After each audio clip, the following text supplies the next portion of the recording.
The scratching coming from inside the wall wouldn't stop. Mason had pressed his ear against the wooden wardrobe, thinking maybe it was a mouse or old pipes. But then he saw it, the panel on the side of the wardrobe slowly moving outward, like someone was pushing from the other side. His heart slammed against his ribs as the panel cracked open, revealing a pitch-black hole behind it. And inside that hole, something moved. Mason froze as a pale hand slid out of the darkness. Thin, long rung. It dragged its fingers across the wooden frame, leaving faint scratches as it reached for the light. The hand paused, curled slightly, then pulled back into the darkness as if retreating. Mason's breath hitched, just before a soft voice whispered his name from inside the wall. Mason. He stumbled back so hard he hit the bed frame behind him. His eyes stayed glued to the open panel, waiting for the hand to return. The darkness inside the hole shifted, and two cloudy eyes stared out at him. Then the thing inside the wall crawled forward. The chapter continues from here. 3 days earlier, Mason wasn't thinking about horror or dark places inside walls. He had just moved into his late grandfather's old house in Kansas. The house was quiet, old, and filled with the smell of dusty wood and old books. It wasn't a scary house, just lonely. Mason planned to clean, repaint, and sell it. He wasn't expecting to sleep there long. The first day was simple. He unpacked his bags, checked the rooms, and walked around the yard. Everything felt normal. But on the second night, he heard something strange coming from his bedroom wall. It sounded like tapping at first. Tiny taps, soft and random. Tap, tap, tap, tap. He thought it was nothing, just the house settling. Old houses make sounds. Everyone knows that.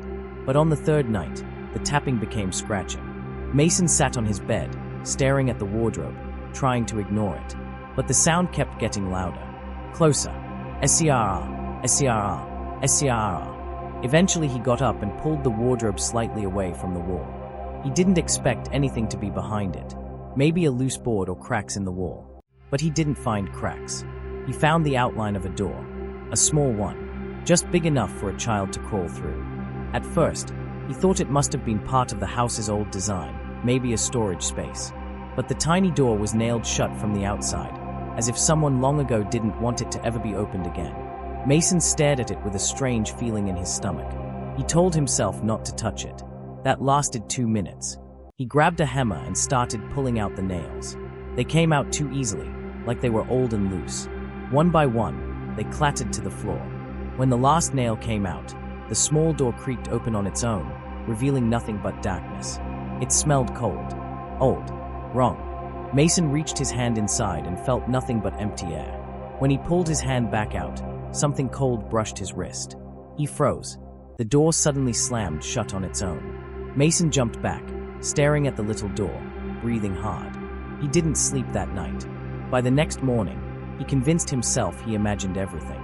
He decided to ignore the door and focus on cleaning the house. But all day, he felt like something behind the walls was watching him. He tried to shake it off. He tried to laugh at himself. But that night, when he walked past the wardrobe, he heard it again. Tap, tap, tap. But this time, the tiny door opened on its own. Slowly, silently.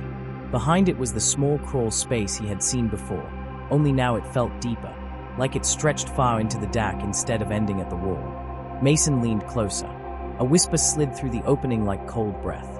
Mason, you opened the wrong door. Mason stumbled backward, heart racing. The whisper repeated, louder. Then the pale hand pushed through the darkness again. But this time, it didn't pull back. It reached for him, and the thing inside the crawl space began crawling out.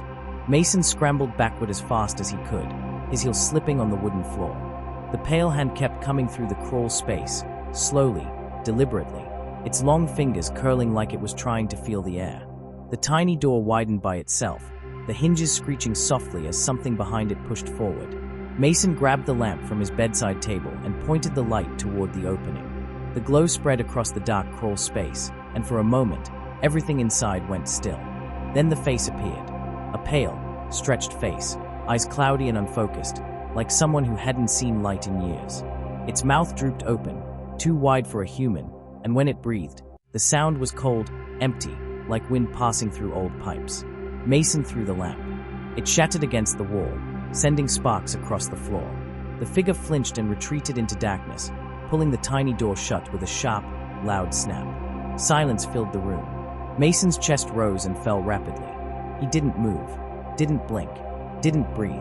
Then, SCR, SCR, SCR. The scratching came back. From inside the walls, from behind the tiny door, from somewhere above him. He ran out of the room, slamming the door behind him and rushing down the hallway. His heart pounded like a drum in his ears. He grabbed his phone from the kitchen counter and dialed 911 with shaking fingers. 911, what's your emergency? There's someone in my walls. Mason cried. In your what? My walls. Someone is inside the crawl space. They're in my room. Please hurry. The operator's voice stayed calm. Stay on the line. Officers are on the way. Are you in a safe location? Mason looked around the kitchen. I think so. But then the kitchen lights flickered. Once, twice, then they cut off completely. Pitch black. Mason, are you still there? The operator asked. Yes, I'm here, he whispered.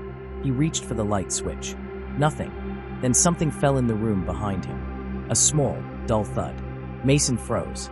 He slowly turned around. On the floor, right behind him, was something that hadn't been there before. A small wooden toy. An old-fashioned doll. Its arm broken. Its eyes scratched out. He bent down slowly, the dread rising inside him. That's when he saw the message carved carefully across its wooden stomach. I am not in the wall. Mason's breathing caught in his throat. No. He lifted the doll closer, shining his phone's flashlight over it. More words were carved on the back. I am behind you. Mason dropped the doll and spun around, screaming. No one was there. He stumbled away, phone shaking in his hand. Mason, what's happening? The 911 operator asked urgently. But Mason couldn't speak, because as he backed up, something brushed past his leg. Cold, wet, a hand. He spun around again. Nothing. He ran to the front door, grabbing the handle with both hands. He twisted and pulled. Locked. He hadn't locked it. He tried again. Still locked. Something whispered along the wall near him. A breath, barely there. Mason. He backed away, trembling violently. Then the front door unlocked by itself. The deadbolt slid open with a slow, deliberate click. He almost ran outside, until he heard the crawl space door in his bedroom creak open again upstairs. The sound echoed through the house. Slow, long, like something bigger, was coming out this time. Mason stood at the bottom of the stairs, shaking, staring upward. He knew he should run. He knew he should leave. But then he heard something, a small, soft cry. A child's cry, coming from his bedroom. He swallowed hard. No, that's not real. That's not real. The whimpering got louder. Mason stepped up one stair, then another. His legs moved as if controlled by something else. Something pulling him back to the room with the wardrobe. He reached the top of the stairs. The tiny door beside the wardrobe was wide open now, and the crying stopped.